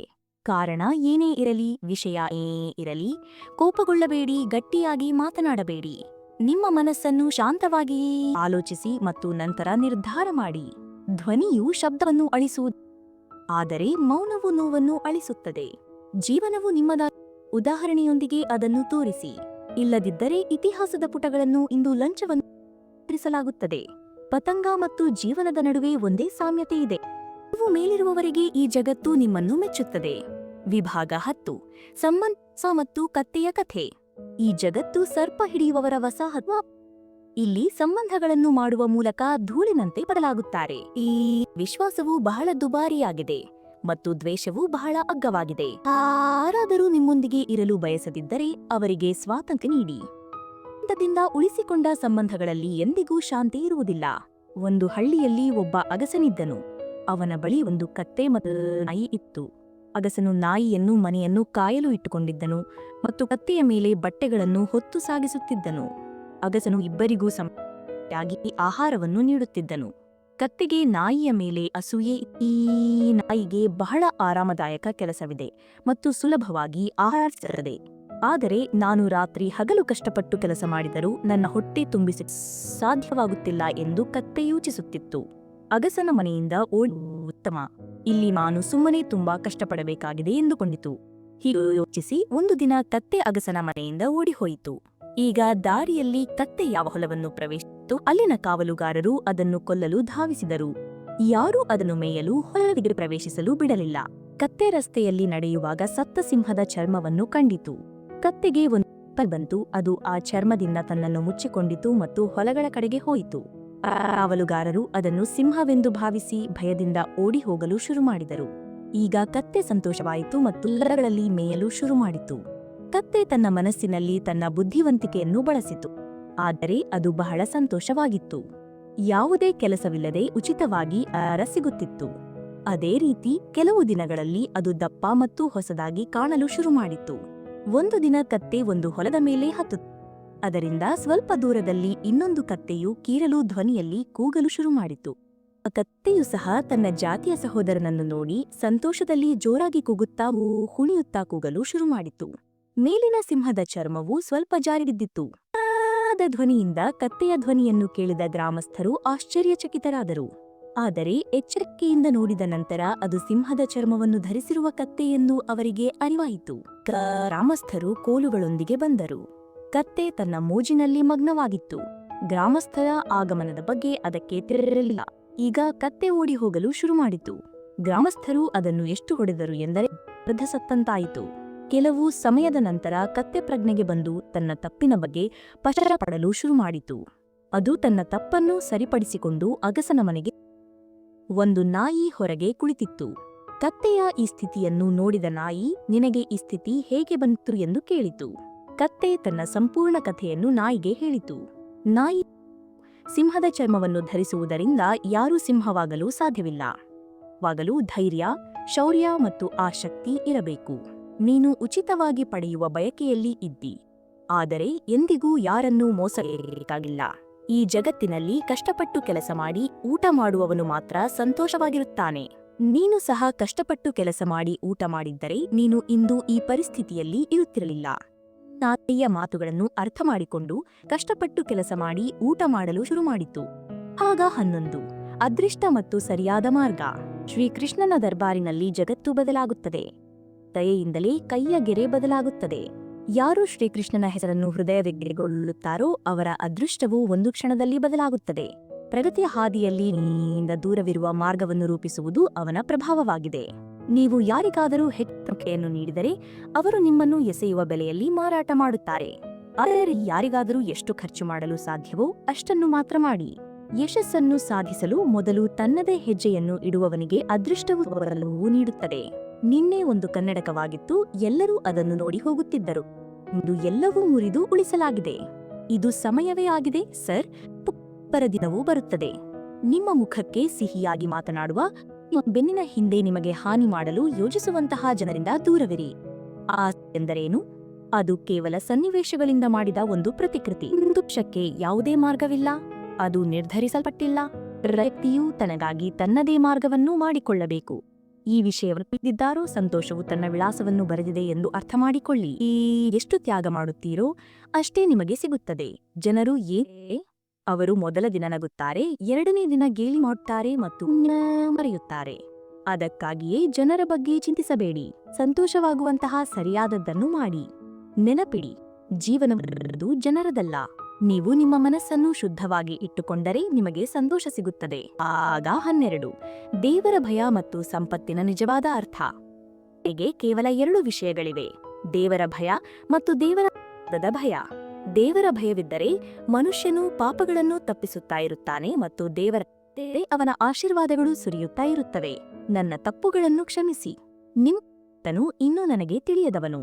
ನನಗೆ ತಿಳಿದಿರುವುದು ಇಷ್ಟೇ: ನನ್ನ ಕೃಷ್ಣ ಹೆಸರು 3 ಲೋಕಗಳಲ್ಲೂ ಶ್ರೇಷ್ಠವಾಗಿದೆ. ನೀವು ಈ ಜಗತ್ತಿನಲ್ಲಿ ಬಂದಿದ್ದರೆ ಕೌಶಲ್ಯವಿರಬೇಕು. ಶತ್ರುಗಳಿಂದ ಅಷ್ಟು ಅಪಾಯವಿಲ್ಲ. ಕೇವಲ ನಿಮ್ಮವರ ಕಲಿಯಿರಿ. ಒಬ್ಬ ವ್ಯಕ್ತಿಯು ಯಾವಾಗ ಯಶಸ್ವಿಯಾಗುತ್ತಾನೆ ಎಂದರೆ ಅವನು ಜಗತ್ತನ್ನು ಬದಲಾಯಿಸುವ ಬದಲು ತನ್ನನ್ನು ತಾನೇ ಬದಲಾಯಿಸಲು ನಮ್ಮ ಪ್ರೀತಿ ಪಾತ್ರರು ನಮ್ಮಿಂದ ಬಯಸುವ ಸಂಪತ್ತು ಹಣವಲ್ಲ. ದೂಪ್ತಿ, ಕಾಳಜಿ, ಗೌರವ ಮತ್ತು ಸ್ವಲ್ಪ ಸಮಯ. ಯಾರಾದರೂ ಏನನ್ನಾದರೂ ನಿರೀಕ್ಷಿಸಿದರೆ ಅದು ಅವರ ಒತ್ತಾಯವಲ್ಲ. ಅದು ನಿಮ್ಮೊಂದಿಗಿರುವ ಮತ್ತು ವಿಶ್ವಾಸವಾಗಿದೆ. ಯಾರಲ್ಲಾದರೂ ಪ್ರೀತಿಯನ್ನು ಜಾಗೃತರನ್ನು ಬಿಟ್ಟು ಹೋಗುವುದು ಅವರನ್ನು ಕೊಲೆ ಮಾಡಿದಂತೆ. ಯಾರನ್ನಾದರೂ ನಿರ್ಲಕ್ಷ್ಯೇ ನಿಮ್ಮ ಅನುಪಸ್ಥಿತಿಯನ್ನು ಅನುಭವಿಸುವಷ್ಟು ಮಾತ್ರ. ಅವರು ನಿಮ್ಮ ಬಗ್ಗೆ ಸರದಷ್ಟು ನಿರ್ಲಕ್ಷಿಸಬೇಡಿ. ಕಬ್ಬಿಣವನ್ನು ಯಾರೂ ನಾಶ ಮಾಡಲು ಸಾಧ್ಯ. ಅದು ತನ್ನದೇ ತುಕ್ಕಿನಿಂದ ನಾಶವಾಗುತ್ತದೆ. ಅದೇ ರೀತಿ ಒಬ್ಬ ವ್ಯಕ್ತಿಯು ತನ್ನದೇ ಮನಸ್ಸು ಮಾತ್ರ ನಾಶ ಮಾಡಲು ಸಾಧ್ಯ, ಬೇರೆ ಯಾರೂ ಅಲ್ಲ. ನನ್ನವರೇ ನನ್ನನ್ನು ಮುಳುಗಿಸಲು. ಇದರ ಪ್ರಯೋಜನವೆಂದರೆ ನಾನು ಈಜಲು ಕಲಿತಿದ್ದೇನೆ. ನಿಮ್ಮ ವಿರುದ್ಧ ಯಾರಿದ್ದಾರೆ ಎಂಬುದು ಮುಖ್ಯವಲ್ಲ. ಹೀಗೆ ಇರುವವರು ಮಾತ್ರ ಅದ್ಭುತವಾಗಿರುತ್ತಾರೆ. ಸ್ನೇಹ ಮತ್ತು ಸಂಬಂಧಗಳಲ್ಲಿ ನೀವು ಮರೆಯಾಗುವಷ್ಟು ಮಾತ್ರ ಹಣವನ್ನು ಸಾಲ ನೀಡಿ. ಇಲ್ಲದಿದ್ದರೆ ನೀವು ಸ್ನೇಹಿತರು ಮತ್ತು ಸಂಬಂಧಿಕರನ್ನು ಕಳೆದುಕೊಳ್ಳುತ್ತೀರಿ. ನೀವು ಮುಂದುವರಿಯುವಾಗ ಜೀವನದ ಅರ್ಥವನ್ನು ಅರಿತುಕೊಳ್ಳಲು ಪ್ರಯಾಣದಲ್ಲಿ ನಿಮ್ಮ ಕನಸುಗಳಿಂದ ಯಾವಾಗ ಇಷ್ಟು ದೂರ ಹೋದಿರಿ? ನಿಮ್ಮ ಪ್ರೀತಿಪಾತ್ರವಾಗಿ ನೀವು ಯಾರ ಸಲುವಾಗಿ ಬದುಕುತ್ತಾ ಬಂದಿದ್ದೀರೋ ಸಮಯ ಬದಲಾದಾಗ ಅವರನ್ನು ಬಿಟ್ಟರು. ನೀವು ರುಚಿಯನ್ನು ಬಿಟ್ಟುಕೊಟ್ಟರೆ ಆಗ ದೇಹಕ್ಕೆ ನೀವು ವಿವಾದಗಳನ್ನು ಬಿಟ್ಟುಕೊಟ್ಟರೆ ಆಗ ಸಂಬಂಧಗಳಿಗೆ ಪ್ರಯೋಜನವಾಗುತ್ತದೆ. ರೀತಿ ನೀವು ಅನಗತ್ಯ ಚಿಂತೆಗಳನ್ನು ಬಿಟ್ಟುಕೊಟ್ಟರೆ ಆಗ ಜೀವನಕ್ಕೆ ಪ್ರಯೋಜನವಾಗುತ್ತದೆ. ವಿಭಾಗ 13. ಬದಲಾವಣೆ, ಮನಸ್ಸು ಮತ್ತು ಕಾಲದ ಶಕ್ತಿ. ನಾವು ಪ್ರತಿಯೊಂದು ಸಂಬಂಧವನ್ನು ನೀಡಬೇಕು, ಏಕೆಂದರೆ ನಾಳೆ ನಮ್ಮ ಬಳಿ ಸಮಯವಿರಬಹುದು, ಆದರೆ ಸಂಭವವಿರಬಹುದು. ಯಾರೂ ನನ್ನ ಮೇಲೆ ಕೋಪಗೊಳ್ಳದಂತೆ ಮತ್ತು ಜೀವನದಲ್ಲಿ ನನ್ನ ಪಾತ್ರ ಸಹವಾಸವನ್ನು ಬಿಡದಂತೆ ನಾನು ಖಚಿತಪಡಿಸಿಕೊಳ್ಳಲು ಪ್ರಯತ್ನಿಸುತ್ತಿದ್ದೇನೆ. ಯಾರಾದರೂ ನನ್ನನ್ನು ಹೊಗಳಿದರೆ ತಕ್ಷಣವೇ ಕುಣಿಯಲು ಶುರು ಮಾಡಬೇಡಿ, ಅಥವಾ ಹೊಗಳಿಯ ಸೇತುವೆಯನ್ನು ಕಟ್ಟಿ ಅದರ ಕೆಳಗೆ ಅರ್ಥದ ನದಿಯು ಹರಿಯುತ್ತದೆ. ಯಾವುದೇ ಕಾರಣವಿಲ್ಲದೆ ನಮ್ಮ ಜೀವನದಲ್ಲಿ ಬರುವುದಿಲ್ಲ. ಅವುಗಳ ನಮ್ಮ ಜೀವನದಲ್ಲಿ ನಾವು ಏನನ್ನಾದರೂ ಬದಲಾಯಿಸಬೇಕು ಎಂಬುದರ ಸಂಕೇತವಾಗಿ. ಜೀವನದ ಅತಿ ಉತ್ತಮ ವಿಷಯವೆಂದರೆ ಅದು ಶಾಶ್ವತವಾಗಿ ಇರುವುದಿಲ್ಲ. ಒಬ್ಬರಿಗೂ ಒಂದು ನಿರ್ದಿಷ್ಟ ವಯಸ್ಸಿನ ನಂತರ ಇದು ಅರ್ಥವಾಗಲು ಶುರು ಮಾಡುತ್ತದೆ. ದಿನಗಳು ಕೆಟ್ಟದಿರಲಿ, ಎರಡೂ ಹಾದು ಹೋಗುತ್ತವೆ ಎಂಬುದು ನನ್ನ ಮನಸ್ಸಿಗೆ ಬರಲು ಶುರು ಮಾಡಿದೆ. ನೀವಾಗಿದ್ದರೆ ನಿಮ್ಮ ಸಾಮರ್ಥ್ಯವು ಯಾರಿಗೂ ಕಾಣಿಸುವುದಿಲ್ಲ. ಯಾರು ನಿಮ್ಮವರೋ ಅವರು ಬೇರೆಯವರ ನಿಮ್ಮನ್ನು ನಿರ್ಲಕ್ಷಿಸಬಾರದು. ಒಂದು ಸಣ್ಣ ಔಷಧಿಯು ಭಯಂಕರ ರೋಗಗಳನ್ನು ಗುಣಪಡಿಸುವಂತೆ, ಅದೇ ರೀತಿ ದೇವರ ಸಣ್ಣ ಸ್ಮರಣೆಯು ಅನೇಕ ಪ್ರಯೋಜನಗಳನ್ನು ತರುತ್ತದೆ. ಅದು ನೋವು ಮತ್ತು ದುಃಖವನ್ನು ನಾಶ ಮಾಡುತ್ತದೆ. ಸಮಯವು ಬದಲಾಗುತ್ತದೆ, ಅದು ಒಳ್ಳೆಯದಾಗಿರಲಿ ಅಥವಾ ಕೆಟ್ಟದ್ದಾಗಿರಲಿ. ಹೃದಯದಿಂದ ನೀಡಿದ್ದನ್ನು ನೀಡುವುದಿಲ್ಲ, ಹೃದಯದಿಂದ ಹೇಳಿದ ಮಾತನ್ನು ಪದಗಳಿಂದ ಹೇಳುವುದಿಲ್ಲ. ಚಿಂತಿಸಬೇಡಿ, ಏಕೆಂದರೆ ನಿಮ್ಮನ್ನು ಈ ಜಗತ್ತಿಗೆ ಕಳುಹಿಸಿದವನು ನಿಮಗಿಂತ ಹೆಚ್ಚು ನಿಮ್ಮ ಬಗ್ಗೆ ಚಿಂತಿಸುತ್ತಾನೆ. ಸಮಯದ ಅಗತ್ಯವಿಲ್ಲ, ಅವುಗಳಿಗೆ ತಿಳುವಳಿಕೆಯ ಅಗತ್ಯವೂ ಇದೆ. ಸಂಬಂಧಗಳನ್ನು ಉಳಿಸಿಕೊಳ್ಳಲು ಬಹಳಷ್ಟು ನಮ್ರತೆ ಬೇಕು. ಮಹಾಭಾರತವು ಕೇವಲ ಮೋಸ ಮತ್ತು ವಂಚನೆಯ ಮೂಲಕವೇ ರಚನೆಯಾಗುತ್ತದೆ. ಸಮಯವು ಬದಲಾಗುತ್ತದೆ ಎಂದು ನಾನು ಜನರಿಂದ ಕೇಳಿದ್ದೆ, ಮತ್ತು ಈಗ ಸರ್ವೇ ಹೇಳಿದೆ, ಜನರು ಸಹ ಬದಲಾಗುತ್ತಾರೆ. ಎಲ್ಲವೂ ನಿಧಾನವಾಗಿ ಆದರೆ ಇದ್ದಕ್ಕಿದ್ದಂತೆ ಮುಗಿದಂತೆ ಕಾಣುತ್ತದೆ. ಮೌನವಾಗಿರುವುದು ಒಂದು ಸಾಧನೆ ಮತ್ತು ಚಿಂತನಶೀಲವಾಗಿರುವುದು ಒಂದು ಕಲೆಯಾಗಿದೆ. ಯಾವ ವ್ಯಕ್ತಿಯು ಸ್ಪಷ್ಟವಾಗಿ ಮತ್ತು ನೇರವಾಗಿ ಮಾತನಾಡುತ್ತಾನೆಯೋ ಅವನ ಮಾತು ಖಂಡಿತವಾಗಿಯೂ ತೀಕ್ಷ್ಣವಾಗಿರುತ್ತದೆ ಮತ್ತು ಕಠಿಣವಾಗಿರುತ್ತದೆ. ಆದರೆ ಅಂತಹ ವ್ಯಕ್ತಿಗೂ ಯಾರನ್ನೂ ವಂಚಿಸುವುದಿಲ್ಲ. ಯಾವ ಸಂಬಂಧಗಳು ಆಳವಾಗಿರುತ್ತವೆಯೋ ಅವು ಏಕಾಂತದ ಮಾಡುವುದಿಲ್ಲ. ವಿಭಾಗ 14. ಗೌರವ, ಭಕ್ತಿ ಮತ್ತು ಸ್ವಾರ್ಥದ ಜಗತ್ತು. ನೀವು ನಿಮ್ಮ ಜೇಬನ್ನು ಬೆಚ್ಚಗಾಗಿಸಿ. ಜನರು ಯಾವಾಗಲೂ ಶೀತಲರಾಗಿರುತ್ತಾರೆ. ಜೀವನದಲ್ಲಿ ಬೇಕಿದ್ದರೆ ನಿಮಗೆ ಸ್ವಲ್ಪ ಅಹಂಕಾರ ಇರಲೇಬೇಕು. ಎಷ್ಟೇ ಶತ್ರುಗಳಿರಲಿ, ಒಂದೇ ಒಂದು ದ್ವಿಮುಖ ಸ್ನೇಹಿತ ಇರಬಾರದು. ದೂರದಿಂದ ನೋಡಿ. ಆತ್ಮೀಯತೆಯ ಪ್ರಕ್ರಿಯೆಯಲ್ಲಿ ಬಹಳಷ್ಟು ವಿಷಯಗಳು ಹಾರುತ್ತವೆ. ಜಗತ್ತಿನಲ್ಲಿ ಅತ್ಯಂತ ಸುಂದರವಾದ ಜನರು ಯಾರು ಎಂದರೆ ಅವರು ಇತರರಿಂದ ಏನನ್ನು ನಿರೀಕ್ಷಿಸುವುದು ಸಂಪೂರ್ಣವಾಗಿ ಪ್ರಯೋಜಕ ಎಂದು ಅರಿತುಕೊಂಡವರು. ಗೌರವ ಮತ್ತು ಸಮಯವನ್ನು ಕೇಳುವ ಮೂಲಕ ಸಂಬಂಧದಲ್ಲಿ ಇರುವುದು ಸರಿಯಲ್ಲ. ಯಾರು ಮಾಯೆಯನ್ನು ಪ್ರೀತಿಸುತ್ತಾರೋ ಅವರು ಚೂರು ಚೂರಾಗುತ್ತಾರೆ, ಮತ್ತು ಯಾರು ಕೃಷ್ಣನನ್ನು ಪ್ರೀತಿಸುತ್ತಾರೋ ಅವರು ಪ್ರಕಾಶಿಸುತ್ತಾರೆ. ಜೀವನದಲ್ಲಿ ಕೆಲವು ವಿಶೇಷ ಜನರು ಬಂದಿದ್ದರು, ಅವರು ಎಂದಿಗೂ ಹೋಗುವುದಿಲ್ಲ ಎಂಬಂತೆ ಬಂದರು, ಮತ್ತು ಅವರು ಎಂದಿಗೂ ಇರಲಿಲ್ಲ ಎಂಬಂತೆ ಹೊರಟು ಹೋದರು. ನಾವು ಹೇಗಿದ್ದೇವೆ ಎಂದು ನಮಗೆ ತಿಳಿದಿಲ್ಲ, ಆದರೆ ಇತರರು ನಮ್ಮನ್ನು ಸೃಷ್ಟಿಸಿದಷ್ಟು ಕೆಟ್ಟವರಲ್ಲ. ನಾವು ಮಾತುಗಳನ್ನು ಉಳಿಸಿಕೊಳ್ಳುವವರನ್ನು ಹುಡುಕುತ್ತಿದ್ದೇವೆ. ಇಲ್ಲದಿದ್ದರೆ ನಾವು ಪ್ರತಿ ಕಡೆಯೂ ಮಾತುಗಳನ್ನು ಮುರಿಯುವ ಜನರನ್ನು ಕಾಣುತ್ತೇವೆ. ಜೀವನದ ಕೊನೆಯ ಪುಟಕ್ಕಾಗಿ ನಾನು ಕಾಯುತ್ತಿದ್ದೇನೆ. ಕೊನೆಯಲ್ಲಿ ಎಲ್ಲವೂ ಸರಿ ಹೋಗುತ್ತದೆ ಎಂದು ನಾನು ಕೇಳಿದ್ದೇನೆ. ಇಂದಿನ ಜಗತ್ತಿನಲ್ಲಿ ಯಾರೂ ಇದನ್ನು ಅನುಭವಿಸದಂತೆ ನೋಡಿಕೊಳ್ಳಿ. ನೀವು ಒಳಗಿನಿಂದ ಮುರಿದಿದ್ದೀರಿ ಎಂದು ತಿಳಿದರೆ ಜನರು ಮೂರನೆಯ ಇಟ್ಟಿಗೆಗಳನ್ನು ಸಹ ತೆಗೆದುಕೊಳ್ಳುತ್ತಾರೆ. ಜನರು ಸಂತೋಷದಲ್ಲಿ ಕಣ್ಣುಗಳಲ್ಲಿ ಉಪ್ಪು ಹಾಕ್ತಾರೆ, ದುಃಖಲ್ಲಿ ಉಪ್ಪು ಹಾಕುತ್ತಾರೆ. ಜನರು ಕೇವಲ ಆಹಾರದ ಮೇಲೆ ಉಪವಾಸ ಮಾಡುತ್ತಾರೆ, ಆದರೆ ಅವರ ಹೃದಯದಲ್ಲಿ ಅವರು ವಿಷ, ದ್ರಾಸೆ, ಕೋಪ ಮತ್ತು ಕೆಟ್ಟ ಆಲೋಚನೆಗಳನ್ನು ಪೋಷಿಸುತ್ತಾರೆ. ನೀವು ಯಾರೂ ನುಂಗಲು ಸಾಧ್ಯವಾಗದಷ್ಟು ಕಹಿಯಾಗಿರಬೇಡಿ ಮತ್ತು ಯಾರೂ ನುಂಗಲು ಸಾಧ್ಯವಾಗದಷ್ಟು ಸಿಹಿಯಾಗಿರಬೇಡಿ. ನಾವು ಹೆಚ್ಚು ಕಾಳಜಿ ವಹಿಸುವ ಜನರು ಸಾಮಾನ್ಯವಾಗಿ ನಮ್ಮನ್ನು ಅರ್ಥ ಮಾಡಿಕೊಳ್ಳುವುದಿಲ್ಲ. ಜೀವನದಲ್ಲಿ ಎಷ್ಟೇ ಸಮಸ್ಯೆಗಳಿರಲಿ ಚಿಂತಿಸುವುದರ ಅವು ಹೆಚ್ಚು ಇರುತ್ತವೆ, ಮತ್ತು ತಾಳ್ಮೆಯಿಂದ ಇರುವುದರಿಂದ ವಿಷಯಗಳು ಕಡಿಮೆಯಾಗುತ್ತವೆ. ದೇವರಿಗೆ ಧನ್ಯವಾದ ಹೇಳುವುದರಿಂದ ದುಃಖಗಳು ಸಂತೋಷವಾಗಿ ಬದಲಾಗುತ್ತವೆ. ಜೀವನವು ತುಂಬಾ ಚಿಕ್ಕದಾಗಿದೆ. ನಮ್ಮೊಂದಿಗೆ ಚೆನ್ನಾಗಿ ವರ್ತಿಸುವವರಿಗೆ ಧನ್ಯವಾದ ಹೇಳಿ, ಮತ್ತು ನಮ್ಮೊಂದಿಗೆ ಚೆನ್ನಾಗಿ ವರ್ತಿಸದವರಿಗೆ ನಗುತ್ತಾ ಕ್ಷಮಿಸಿ. ಜನರು ನಮ್ಮನ್ನು ಏಕೆ ಗಮನಿಸುವುದಿಲ್ಲ ಎಂದು ನಿಮಗೆ ತಿಳಿದಿದೆಯೇ? ನಾವು ಅವರಿಗಾಗಿ ಇದ್ದೇವೆ ಎಂದು ಅವರಿಗೆ ಮನವರಿಕೆ ಮಾಡಿದ್ದೇವೆ. ಆದ್ದರಿಂದ ಅವರು ನಾವು ಇಲ್ಲದೇ ಇರಲು ಸಾಧ್ಯವಿಲ್ಲ ಎಂದು ಭಾವಿಸುತ್ತಾರೆ. ಅವರು ಬಯಸಿದಾಗ ನಮ್ಮ ಯೋಜನವನ್ನು ಪಡೆಯಬಹುದು. ಗೌರವ ಮತ್ತು ಮರ್ಯಾದೆ ನೀಡುವವರೊಂದಿಗೆ ಮಾತ್ರ ಸಂಬಂಧವನ್ನು ಇಟ್ಟುಕೊಳ್ಳಿ. ಅದನ್ನು ಹೆಚ್ಚಿಸುವುದರ ಯಾವುದೇ ಉಪಯೋಗವಿಲ್ಲ. ನನ್ನ ಯೋಚನಾ ವಿಧಾನದಲ್ಲಿ ಶೈಲಿಯು ವಿಭಿನ್ನವಾಗಿದೆ. ಪ್ರತಿಯೊಬ್ಬರೂ ಗಮ್ಯಸ್ಥಳದ ಬಗ್ಗೆ ಆಸಕ್ತಿ ಹೊಂದಿದ್ದಾರೆ ಮತ್ತು ನನಗೆ ಸರಿಯಾದ ಮಾರ್ಗದ ಬಗ್ಗೆ ಆಸಕ್ತಿ ಇದೆ. ವಿಭಾಗ 15. ಕುಟುಂಬದ ನಿಜವಾದ ವ್ಯಾಕರಣ ಮತ್ತು ಬದಲಾವಣೆಯ ಮಂತ್ರ. ಈ ಜಗತ್ತು ಕೆಟ್ಟದ್ದಲ್ಲ, ಏಕೆಂದರೆ ಇಲ್ಲಿ ಕೆಟ್ಟ ಜನರು ಹೆಚ್ಚಿದ್ದಾರೆ ಎಂದಲ್ಲ, ಆದರೆ ಇಲ್ಲಿ ಒಳ್ಳೆಯ ಜನರು ಮೌನವಾಗಿರುವುದರಿಂದ. ಒಟ್ಟಿಗೆ ವಾಸಿಸುವುದನ್ನು ಕುಟುಂಬ ಎಂದು ಕರೆಯುವುದಿಲ್ಲ, ಆದರೆ ಒಟ್ಟಿಗೆ ವಾಸಿಸುವುದು ಒಬ್ಬರನ್ನೊಬ್ಬರು ಅರ್ಥಮಾಡಿಕೊಳ್ಳುವುದು ಮತ್ತೊಬ್ಬರಿಗೊಬ್ಬರು ಕಾಳಜಿ ವಹಿಸುವುದನ್ನು ಕುಟುಂಬ ಎಂದು ಕರೆಯಲಾಗುತ್ತದೆ. ನಾನು ಶ್ರೀಕೃಷ್ಣನನ್ನು ತಿಳಿದ ನಂತರ ನಾನು ಚಿಂತೆಗಳನ್ನು ಬಿಟ್ಟುಬಿಟ್ಟಿದ್ದೇನೆ. ಅಂತಿಮವಾಗಿ ನಾನು ಶ್ರೀಕೃಷ್ಣನ ಬಳಿಗೆ ಹೋಗಬೇಕಾದರೆ ಈ ಸ್ವಾರ್ಥದ ಜಗತ್ತಿನೊಂದಿಗೆ ಏನು ಮಾಡಬೇಕು? ಯಂತ್ರಗಳಲ್ಲಿ ನಿಮ್ಮ ದೇಹವು ತುಕ್ಕು ಹಿಡಿದರೆ ಭಾಗಗಳು ಶಬ್ದ ಮಾಡುತ್ತವೆ. ನಿಮ್ಮ ಬುದ್ಧಿಗೆ ತುಕ್ಕು ಹಿಡಿದರೆ ನಿಮ್ಮ ನಾಲಿಗೆ ಶಬ್ದ ಮಾಡುತ್ತದೆ. ಯಾರನ್ನೂ ನಿಮ್ಮ ಜೀವನದ ಪ್ರಮುಖ ಭಾಗವನ್ನಾಗಿ ಮಾಡಬೇಡಿ, ಏಕೆಂದರೆ ಆ ವ್ಯಕ್ತಿ ಬದಲಾದಾಗ ನೀವು ಅವರನ್ನು ದ್ವೇಷಿಸುವುದಿಲ್ಲ, ಆದರೆ ದ್ವೇಷಿಸಲು ಶುರು ಮಾಡುತ್ತೀರಿ. ನಾವು ಸಂಬಂಧಗಳಿಗೆ ಸಮಯವನ್ನು ಹುಡುಕಲು ಸಾಧ್ಯವಾದಾಗ ಅದು ನಮ್ಮಿಂದ ಸಂಬಂಧಗಳನ್ನು ಯಾವಾಗ ತೆಗೆದುಹಾಕುತ್ತದೆ ಎಂದು ನಮಗೆ ಅರಿವಾಗುವುದಿಲ್ಲ. ಜೀವನದ ಸೌಂದರ್ಯವು ನೀವು ಎಷ್ಟು ಸಂತೋಷವಾಗಿದ್ದೀರಿ ಎಂಬುದರ ಮೇಲೆ ಅವಲಂಬಿತವಾಗಿಲ್ಲ, ಆದರೆ ನಿಮ್ಮಿಂದಾಗಿ ಇತರರು ಎಷ್ಟು ಸಂತೋಷವಾಗಿದ್ದಾರೆ ಎಂಬುದರ ಮೇಲೆ ಅವಲಂಬಿತವಾಗಿದೆ. ನಿಜವಾದ ಜನರಿಗೆ ಎಂದಿಗೂ ಹೊಗಳಿಕೆಯ ಅಗತ್ಯವಿಲ್ಲ ಮತ್ತು ನಿಜವಾದ ಹೂವುಗಳಿಗೆ ಎಂದಿಗೂ ಸುಗಂಧದ ಅಗತ್ಯವಿಲ್ಲ. ಯಾರು ತಮ್ಮ ಹೃದಯದಲ್ಲಿ ದ್ವೇಷವನ್ನು ಕಡಿಮೆ ಇಟ್ಟುಕೊಂಡು ಮತ್ತು ತಮ್ಮ ನಾಲಿಗೆಯ ಮೇಲೆ ದೂರುಗಳನ್ನು ಕಡಿಮೆ ಇಟ್ಟುಕೊಳ್ಳುತ್ತಾರೋ ಅವರಿಗೆ ಪ್ರತಿ ಸಂಬಂಧವನ್ನು ಉಳಿಸಿಕೊಳ್ಳುವ ಧೈರ್ಯವಿರುತ್ತದೆ.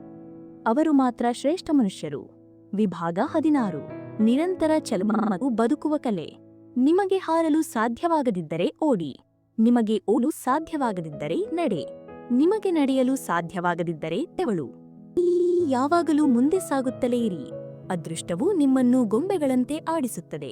ಇಲ್ಲದಿದ್ದರೆ ಜೀವನದ ವೇದಿಕೆಯಲ್ಲಿ ಯಾವುದೇ ಕಲಾವಿದ ದುರ್ಬಲರಿರುವುದಿಲ್ಲ. ಶ್ರೀಕೃಷ್ಣನು ಹೇಳುತ್ತಾರೆ, ನೀವು ಈ ಜಗತ್ತಿನಲ್ಲಿ ಯಾರಿಗೂ ಸಹಾಯ ಮಾಡಲು ಸಾಧ್ಯವಿಲ್ಲ. ಈ ಜಗತ್ತಿನಲ್ಲಿ ನಿಮಗೆ ಏನೂ ಇಲ್ಲದಿದ್ದಾಗಲೂ ಸಹ ನೀವು ಕಳೆದುಕೊಳ್ಳುವ ಭಯದಿಂದ ಬದುಕುತ್ತೀರಿ. ಚಿಂತಿಸುವುದನ್ನು ನಿಲ್ಲಿಸಿ ಮತ್ತು ಮಲಗಿರಿ. ನಿಮ್ಮ ಎಲ್ಲ ಚಿಂತೆಗಳು ಮತ್ತು ಸಮಸ್ಯೆಗಳಿಗಿಂತ ದೇವರು ತುಂಬಾ ದೊಡ್ಡವನು. ನೀವು ಜೀವನವನ್ನು ಬದುಕಬೇಕಾದರೆ ತೊಂದರೆ ಇರುತ್ತದೆ. ಮರಣದ ನಂತರ ನಿಮಗೆ ಸುಡುವುದರ ನೋವು ಸಹ ಆಗುವುದಿಲ್ಲ. ಇಲ್ಲಿ ಒಟ್ಟಿಗೆ ನಿಂತವರು ನಮ್ಮವರಲ್ಲ, ತಮ್ಮ ತೊಂದರೆಗಳಲ್ಲಿ ಒಟ್ಟಿಗೆ ನಿಲ್ಲುವವರೇ ನಮ್ಮವರು. ಈ ಸಮಯದ ಜರ್ನಿಯಲ್ಲಿ ಜೀವನದಲ್ಲಿ ಸಮಾಧಾನ ಎಲ್ಲಿ ಸಿಗುತ್ತದೆ? ಒಂದು ಕ್ಷಣ ನಿಮ್ಮೊಂದಿಗೆ ಏಕಾಂತದಲ್ಲಿ ಕುಳಿತುಕೊಳ್ಳಿ. ನೀವು ಒಬ್ಬ ವ್ಯಕ್ತಿಯನ್ನು ಭೇಟಿಯಾಗುತ್ತೀರಿ. ಒಬ್ಬ ವ್ಯಕ್ತಿಯು ತನ್ನ ಕೆಟ್ಟ ಸಮಯವನ್ನು ಮರೆಯುತ್ತಾನೆ, ಆದರೆ ತನ್ನ ಕೆಟ್ಟ ಸಮಯದಲ್ಲಿ ಕೆಟ್ಟದಾಗಿ ವರ್ತಿಸಿದ ಜನರನ್ನು ಎಂದಿಗೂ ಮರೆಯುವುದಿಲ್ಲ. ಸರಿಯಾದ ಆಲೋಚನೆಗಳಲ್ಲಿ ಎಷ್ಟು ಕಾರ್ಯನಿರತರಾಗಿರಿ ಎಂದರೆ ತಪ್ಪು ಆಲೋಚನೆಗಳು ನಿಮ್ಮನ್ನು ಸ್ಪರ್ಶಿಸದಂತೆ. ಜನರು ಸ್ವಭಾವದಿಂದಾಗಿ ಉಪಯುಕ್ತವಾಗುತ್ತಲೇ ಇರಬೇಕು. ಒಂದು ತತ್ವವಿದೆ, ನೀರನ್ನು ಕುಡಿಯುವ ಬಾವಿಯು ಎಂದಿಗೂ ಒಣಗುವುದಿಲ್ಲ. ಯಾವ ವ್ಯಕ್ತಿಯು ತನ್ನ ಅಭ್ಯಾಸ ಬದಲಾಯಿಸಿದ್ದಾನೋ ಅವನ ನಾಳೆ ಸಹ ಬದಲಾಗುತ್ತದೆ, ಮತ್ತು ಯಾರು ಬದಲಾಯಿಸಿಲ್ಲವೋ ಅವರಿಗೆ ಇಂದಿನವರೆಗೆ ಏನಾಗುತ್ತಿದೆಯೋ ಅದೇ ನಾಳೆ ಸಹ ಆಗುತ್ತದೆ. ಸಮಯ ಎಂದಿಗೂ ನಿಲ್ಲುವುದಿಲ್ಲ. ಇಂದು ಕೆಟ್ಟ ಸಮಯ ನಡೆಯುತ್ತಿದ್ದರೆ ನಾಳೆ ಒಳ್ಳೆಯ ಸಮಯ ಖಂಡಿತವಾಗಿಯೂ ಬರುತ್ತದೆ. ನೀವು ಕೇವಲ ಸ್ವಾರ್ಥವಾಗಿ ಕೆಲಸ ಮಾಡಿ ಮತ್ತು ಅದು ನಿಮ್ಮ ಕೈಯಲ್ಲಿದೆ. ಸಿಹಿ ತಿಂಡಿಗಳನ್ನು ತಿನ್ನಿಸುವುದರಿಂದ ಬಾಯಿಯನ್ನು ಸಿಹಿಗೊಳಿಸುವುದು ಅನಿವಾರ್ಯವಲ್ಲ. ಸಿಹಿ ಮಾತುಗಳನ್ನು ಮಾತನಾಡುವುದರಿಂದ ಯಾರದ್ದಾದರೂ ಜೀವನಕ್ಕೆ ಸಿಹಿಯನ್ನು ಸೇರಿಸಬಹುದು. ಕೇವಲ ಮೌನವಾಗಿ ಬದುಕುವುದರಿಂದ ನಿಮ್ಮವರು ಯಾರು ಎಂದು ನೀವು ತಿಳಿಯಬಹುದು. ಕೆಲವೊಮ್ಮೆ ನೀವು ಯಾವುದೇ ತಪ್ಪು ಮಾಡದೆಯೂ ಕೆಟ್ಟವರಾಗುತ್ತೀರಿ, ಏಕೆಂದರೆ ಜನರು ಬಯಸಿದಂತೆ ಮಾಡುವುದಿಲ್ಲ. ನೀವು ಕನ್ನಡಿ ತೆಗೆದುಕೊಂಡಾಗ ಮೊದಲು ನಿಮ್ಮನ್ನೇ ನೋಡಿ ನಂತರ ಇತರರಿಗೆ ತೋರಿಸಿ. ಶ್ರೀಕೃಷ್ಣನು ಹೇಳುತ್ತಾರೆ, ಅತಿಯಾದ ವಾದವು ಸಾಮಾನ್ಯವಾಗಿ ಸಂಬಂಧಗಳನ್ನು ಹಾಳು ಮಾಡುತ್ತದೆ. ಕೆಲವೊಮ್ಮೆ ಮೌನವಾಗಿರುವುದು ಉತ್ತಮ. ಯಾರಿಗೆ ನಿಮ್ಮ ಬಗ್ಗೆ ಗೌರವವಿಲ್ಲವೋ ಅಂತಹ ವ್ಯಕ್ತಿಯ ಮೇಲೆ ನಿಮ್ಮ ಭಾವನೆಗಳನ್ನು ಎಂದಿಗೂ ಇಡಬೇಡಿ. ಎಲ್ಲವನ್ನೂ ತಿಳಿದಿದ್ದರೂ ಹೇಗೆ ಮೌನವಾಗಿರುತ್ತೀರಿ ಎಂದು ಯಾರು ಕೇಳಿದರು? ನಾನು ಹೇಳಿದೆ, ನನ್ನ ಸ್ವಂತ ಆಸಕ್ತಿಗಳಿಗಾಗಿ ನಾನು ಎಷ್ಟು ಕೆಳಮಟ್ಟಕ್ಕೆ ಇಳಿಯುತ್ತೇನೆ ನೋಡಲು ನಾನು ಬಯಸುತ್ತೇನೆ. ಇತರರ ಕಡೆಗೆ ಯಾರು ಗಮನ ಕೊಡುತ್ತಾರೆ? ಯಾವಾಗ ನನ್ನವರೇ ನೋವುಂಟು ಮಾಡುತ್ತಾರೆ. ಓ ಕೃಷ್ಣ, ಪ್ರದರ್ಶನ ಜಗತ್ತಿನಲ್ಲಿ ನನ್ನನ್ನು ಹೀರಿಕೊಳ್ಳಲು ನನ್ನ ಹೃದಯಕ್ಕೆ ಅನಿಸುವುದಿಲ್ಲ. ನೀವು ನನ್ನನ್ನು ಅಥವಾ ನನ್ನನ್ನು ನಿಮ್ಮ ಬಳಿಗೆ ಕರೆಯಿರಿ. ನಮ್ಮ ಬಳಿ ಏನು ಇಲ್ಲವೋ ಅರ್ಪಿಸುವುದನ್ನು ನಾವು ನಿಲ್ಲಿಸಿದಾಗ ಮಾತ್ರ ನಮ್ಮ ಬಳಿ ಏನಿದೆಯೋ ಅದನ್ನು ನಾವು ಆನಂದವಾಗುತ್ತದೆ. ಯಶಸ್ವಿಯಾಗಲು ನೀವು ಏಕಾಂಗಿಯಾಗಿ ಮುಂದುವರಿಯಬೇಕು. ನೀವು ಅವರಿಲ್ಲದೆ ಯಶಸ್ವಿಯಾಗಲು ಶುರು ಮಾಡಿದಾಗ ಮಾತ್ರ ಜನರು ನಿಮ್ಮನ್ನು ಹಿಂಬಾಲಿಸುತ್ತಾರೆ. ವಿಭಾಗ 17 ಶಕ್ತಿ, ವಿಮರ್ಶೆ ಮತ್ತು ಪರಮಾತ್ಮನಲ್ಲಿ ಅಂದರೆ ಯಾರೂ ನಿಮ್ಮನ್ನು ಗೌರವಿಸುವುದಿಲ್ಲ. ಆದ್ದರಿಂದ ಜನರು ನಿಮ್ಮನ್ನು ಗೌರವಿಸುವಷ್ಟು ನಿಮ್ಮನ್ನು ಯಶಸ್ವಿಗೊಳಿಸಿ. ಮೋಸ ಹೋದ ನಂತರರಿಗೆ ಸಹಾಯ ಮಾಡುವುದನ್ನು ನಿಲ್ಲಿಸದವನು ಜಗತ್ತಿನಲ್ಲಿ ಅತಿ ಶಕ್ತಿಯ ವ್ಯಕ್ತಿ. ಯಾವ ದಿನ ನಮ್ಮ ಮನಸ್ಸು ದೇವರನ್ನು ನೆನಪಿಸಿಕೊಳ್ಳಲು ಮತ್ತು ಅವನಲ್ಲಿ ಕೊಳ್ಳಲು ಶುರು ಮಾಡುತ್ತದೆಯೋ ಆ ದಿನ ನಮ್ಮ ಸಮಸ್ಯೆಗಳು ನಮ್ಮಲ್ಲಿ ಆಸಕ್ತಿ ತೆಗೆದುಕೊಳ್ಳಲು ನಿಲ್ಲಿಸುತ್ತವೆ. ಪ್ರತಿಯೊಬ್ಬರೂ ಒಳ್ಳೆಯವರು ಎಂದು ಯೋಚಿಸುವುದನ್ನು ನಿಲ್ಲಿಸಿ. ಏಕೆಂದರೆ ಕಾಣಿಸುವಂತೆ ಒಳಗೆ ಇರುವುದಿಲ್ಲ. ಯಾರನ್ನು ಭೇಟಿಯಾದ ನಂತರ ಅನಿಸುತ್ತದೆಯೋ ಅವರೇ ನಿಜವಾದ ಮಹಾಪುರುಷರು. ಸಣ್ಣದಾಗಿ ಒಬ್ಬ ವ್ಯಕ್ತಿಯನ್ನು ಗುರುತಿಸಬೇಕಾದರೆ ನೋಟದಿಂದಲ್ಲ, ಆದರೆ ಅವನ ಪಾತ್ರದಿಂದ ಮಾಡಿ. ಎಂದರೆ ಚಿನ್ನವನ್ನು ಸಾಮಾನ್ಯವಾಗಿ ಕಬ್ಬಿಣದ ಸುರಕ್ಷಿತ ಪೆಟ್ಟಿಗೆಯಲ್ಲಿ ಇಡಲಾಗುತ್ತದೆ. ಯಾವ ವ್ಯಕ್ತಿಯು ಟೀಕಿಸುವುದರ ಜೊತೆಗೆ ಸಹಾಯ ಮಾಡುವ ಭಾವನೆಯನ್ನು ಹೊಂದಿರುತ್ತಾನೆಯೋ ಅವನಿಗೆ ಮಾತ್ರ ನಿಮ್ಮನ್ನು ಹಕ್ಕಿದೆ. ನಿಮ್ಮ ಹೃದಯಕ್ಕೆ ನೋವಾದಾಗ ಕಣ್ಣೀರು ಹೊರಬರುತ್ತದೆ. ಯಾರು ನೋವುಂಟು ಮಾಡಲು ಎಂದಿಗೂ ಹೊರಡಬೇಡಿ. ಅದು ನಿಮ್ಮ ಜನರಲ್ಲ, ನಿಮ್ಮ ತಿರುಗುತ್ತವೆ. ಇಂದಿನ ಸಮಯದಲ್ಲಿ ಯಾರೂ ನಿಮ್ಮವರಲ್ಲ. ಜನರಿಗೆ ಏನಾದರೂ ಸ್ವಾರ್ಥವಿರುವವರಿಗೆ ಮಾತ್ರ ಜನರು ನಿಮ್ಮವರು. ನಿಮ್ಮ ಅಸ್ತಿತ್ವವಿರುವುದು ಅಥವಾ ಇಲ್ಲದಿರುವುದು ಒಂದೇ ಆಗಿರುವುದಿಲ್ಲ. ಇಲ್ಲದಿರುವುದೇ ಉತ್ತಮ. ಯಾರೊಂದಿಗಾದರೂ ಏನನ್ನಾದರೂ ಹೇಳುವ ಮೊದಲು ಯೋಚಿಸಿ. ಅದೇ ಮಾತುಗಳನ್ನು ನಿಮಗೆ ಹೇಳಿದರೆ ನಿಮಗೆ ಹೇಗೆ ಅನಿಸುತ್ತದೆ? ಸುಳ್ಳಕ್ಕಿಂತ ಸತ್ಯದ ಏಟು ಉತ್ತಮ. ಗೌರವವನ್ನು ನೀಡುವವರಿಗೆ ಗೌರವವನ್ನು ನೀಡದೆ, ಗೌರವದಿಂದ ಮಾತನಾಡಲು ಸಹ ತಿಳಿದಿಲ್ಲದವರಿಗೆ ಅಲ್ಲ. ಒಬ್ಬರು ಹೇಗೆ ಏಕಾಂಗಿಯಾಗಿ ಇರಬಹುದು? ಕೆಲವರು ನಮ್ಮ ಜೀವನಕ್ಕೆ ಇದನ್ನು ಕಲಿಸಲು ಬಿಡುತ್ತಾರೆ. ವಿಭಾಗ 18 ಅದೃಷ್ಟದ ಪಾತ್ರ ಮತ್ತು ನಿಷ್ಠೆಯ ಸತ್ಯ.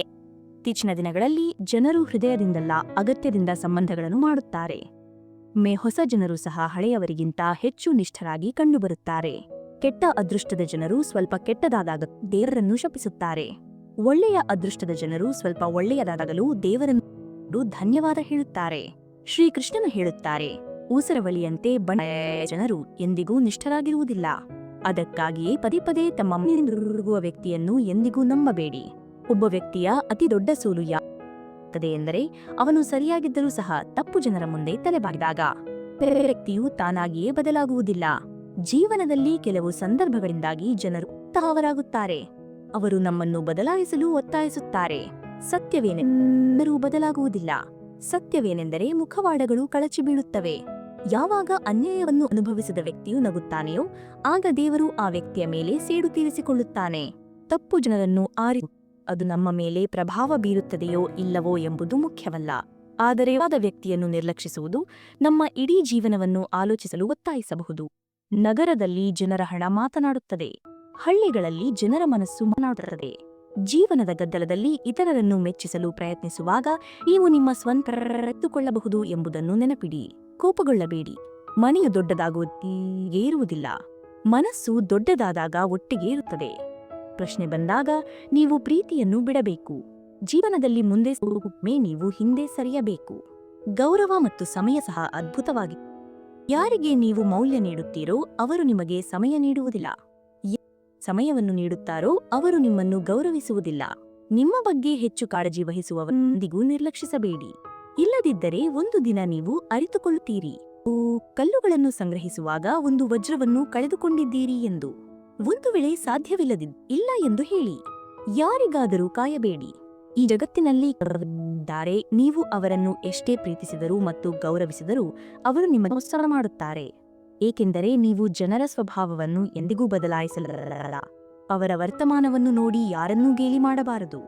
ಏಕೆಂದರೆ ಬದಲಾಗುತ್ತಲೇ ಇರುತ್ತದೆ ಮತ್ತು ಕರ್ಮಗಳು ಪರಸ್ಪರ ಬದಲಾಗುತ್ತಲೇ ಇರುತ್ತವೆ ಮತ್ತು ಕರ್ಮಗಳೊಂದಿಗೆ ಬದಲಾಗುತ್ತಲೇ ಇರುತ್ತದೆ. ಯಾವುದೇ ಸಮಯದಲ್ಲಿ ಯಾರ ಅದೃಷ್ಟವನ್ನಾದರೂ ಬದಲಾಯಿಸುವಷ್ಟು ಶಕ್ತಿ ಸಮಯಕ್ಕೆ ಇದೆ. ಮನಸ್ಸಿನಲ್ಲಿ ಏನಿದೆಯೋ ಅದನ್ನು ಸ್ಪಷ್ಟವಾಗಿ ಹೇಳಬೇಕು. ಏಕೆಂದರೆ ಸತ್ಯವನ್ನು ಹೇಳುವುದು ನಿರ್ಧಾರಗಳಿಗೆ ಕಾರಣವಾಗುತ್ತದೆ ಮತ್ತು ಸುಳ್ಳು ಹೇಳುವುದು ದೂರಕ್ಕೆ ಕಾರಣವಾಗುತ್ತದೆ. ವಿಭಾಗ 19 ಪಾತ್ರಧಾರಿ ಮತ್ತು ಭಕ್ತಿಯ ಫಲ. ಯಾವುದೇ ವ್ಯಕ್ತಿಯನ್ನು ಪರೀಕ್ಷಿಸಲು ಬಯಸಿದರೆ ಕೇವಲ ನನ್ನವನು ಎಂದು ಹೇಳಿ. ಆಗ ಆ ವ್ಯಕ್ತಿ ತನ್ನ ನಿಜವಾದ ಮೌಲ್ಯವನ್ನು ತೋರಿಸುತ್ತಾನೆ. ನಂಬಿಕೆಯಿಲ್ಲದಿದ್ದರೆ ಪ್ರಯತ್ನಿಸಿ ನೋಡಿ. ಒಳ್ಳೆಯ ಹೃದಯ ಮತ್ತು ಸ್ವಭಾವ ಎರಡೂ ಅಗತ್ಯ. ಹೃದಯದಿಂದ ಅನೇಕ ಸಂಬಂಧಗಳು ರೂಪುಗೊಳ್ಳುತ್ತವೆ ಮತ್ತು ಒಳ್ಳೆಯ ಸ್ವಭಾವದಿಂದ ಅವು ಜೀವನದುದ್ದಕ್ಕೂ ಉಳಿಯಲು ಸಾಧ್ಯವಾಗುತ್ತದೆ. ನಿಮ್ಮ ಕುಟುಂಬ ಸದಸ್ಯರ ದೂರುಗಳನ್ನು ಇತರರಿಗೆ ಹೇಳುತ್ತಿರುವ ಬಹುಶಃ ತನ್ನದೇ ಮನೆಯನ್ನು ಸುಡುತ್ತಿದ್ದಾನೆ ಎಂದು ನಿಮಗೆ ತಿಳಿದಿಲ್ಲ.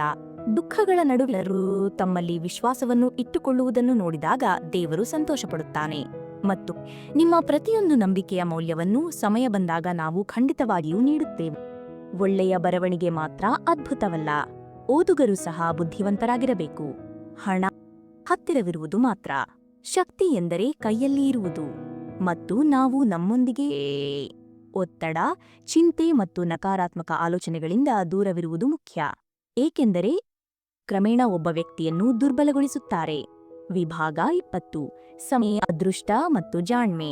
ಮೊದಲನೆಯದಾಗಿ ದ್ವಿಮುಖ ಪ್ರೀತಿಯಿಂದ, ಎರಡನೆಯದಾಗಿ ಶತ್ರುವಿನ ಸ್ನೇಹಿತನಿಂದ, ಮೂರನೆಯದಾಗಿ ಪ್ರಯಾಣಿಸುವ ಪರಿಚಿತ ವ್ಯಕ್ತಿಯಿಂದ ಮತ್ತು ನಾಲ್ಕನೆಯದಾಗಿ ಯಾವಾಗಲೂ ಹೊಗಳುವವರಿಂದ, ಐದನೆಯದಾಗಿ ಪ್ರತಿ ಮಾತಿಗೆ ನಗುವವರಿಂದ ಮತ್ತು ಆರನೆಯದಾಗಿ ತಪ್ಪಳಿಕೆಯನ್ನು ಇದ್ದಕ್ಕಿದ್ದಂತೆ ಬದಲಾಯಿಸುವವರಿಂದ.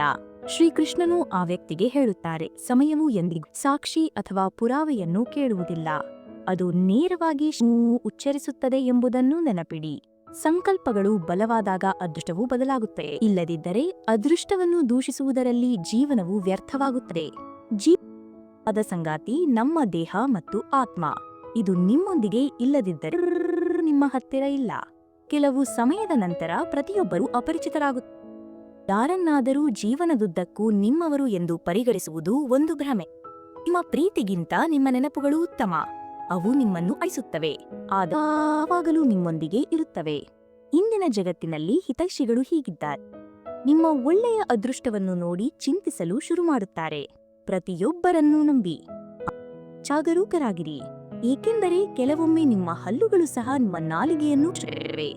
ಎಲ್ಲಾ ನಿರ್ಧಾರಗಳು ನಮ್ಮದಲ್ಲ, ಕೆಲವು ನಿರ್ಧಾರಗಳನ್ನು ಸಮಯವೂ ಮಾಡುತ್ತದೆ. ಯಾರಲ್ಲಿ ಸತ್ಯವನ್ನು ಮಾತನಾಡುವ ಸಾಮರ್ಥ್ಯವು ಹೆಚ್ಚಿದೆಯೋ ಅವರು ಹೆಚ್ಚು ದ್ವೇಷಕ್ಕೆ ಪಾತ್ರರಾಗುತ್ತಾರೆ. ಅನ್ಯ ಅನುಭವಿಸಿದ ನಂತರವೂ ನಗುವವನು. ಶ್ರೀಕೃಷ್ಣನು ಸ್ವತಃ ಆ ವ್ಯಕ್ತಿಯ ಮೇಲೆ ಸೇಡು ತೀರಿಸಿಕೊಳ್ಳುತ್ತಾನೆ. ತಾಳ್ಮೆಯ ಫಲ ಸಿಹಿಯಾಗಿರುತ್ತದೆ ಎಂದು ಹೇಳಲಾಗುತ್ತದೆ, ಆದರೆ ಯಾವ ಫಲದ ತಾಳ್ಮೆಯೂ ಒಬ್ಬ ವ್ಯಕ್ತಿಯನ್ನು ಚದುರಿಸುವುದು? ಆ ಫಲದ ಅರ್ಥವೇನು? ನಿಮ್ಮಲ್ಲಿ ವಿಶ್ವಾಸವಿಡಿ. ಪಕ್ಷಿಗಳಿಗೂ ಲಕ್ಷ್ಯಗಳಿಲ್ಲ, ಆದರೂ ಅವು ತಮ್ಮ ಮಾರ್ಗವನ್ನು ಕಂಡುಕೊಳ್ಳುತ್ತವೆ.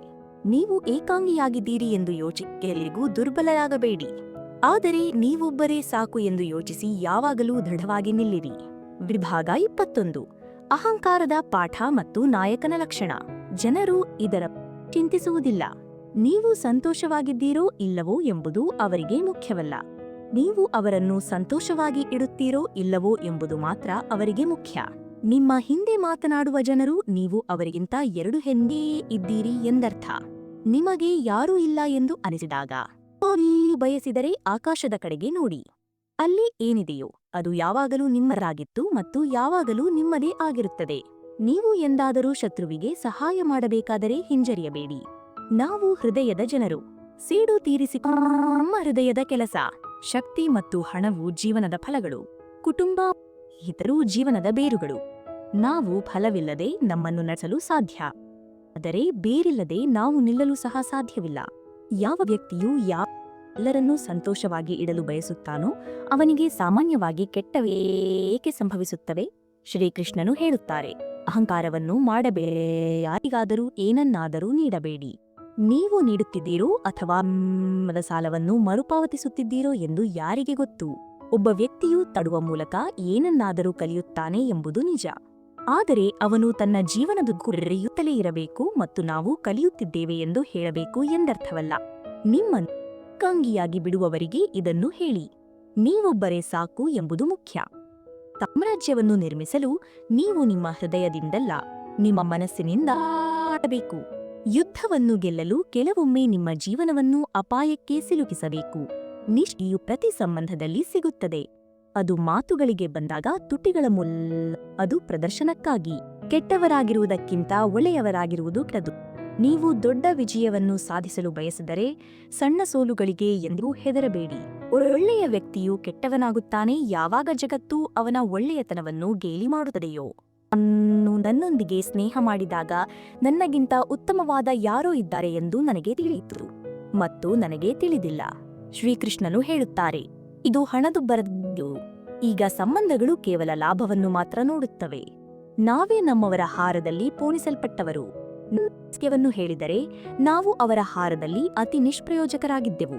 ಯಾವ ಸಂತೋಷ ಚಿಕ್ಕ ವಯಸ್ಸಿನಲ್ಲಿ ಸಿಗುತ್ತದೆಯೋ ಅದು ಒಬ್ಬ ವ್ಯಕ್ತಿಯನ್ನು ಎಂದಿಗೂ ಬುದ್ಧಿವಂತನನ್ನಾಗಿ ಅಭಿವೃದ್ಧಿಪಡಿಸಲು ಬಿಡುವುದಿಲ್ಲ, ಮತ್ತು ಚಿಕ್ಕ ವಯಸ್ಸಿನಲ್ಲಿ ಸಿಕ್ಕ ದುಃಖವು ಒಬ್ಬ ವ್ಯಕ್ತಿಯನ್ನು ಬುದ್ಧಿವಂತನನ್ನಾಗಿ ಮಾಡುತ್ತದೆ.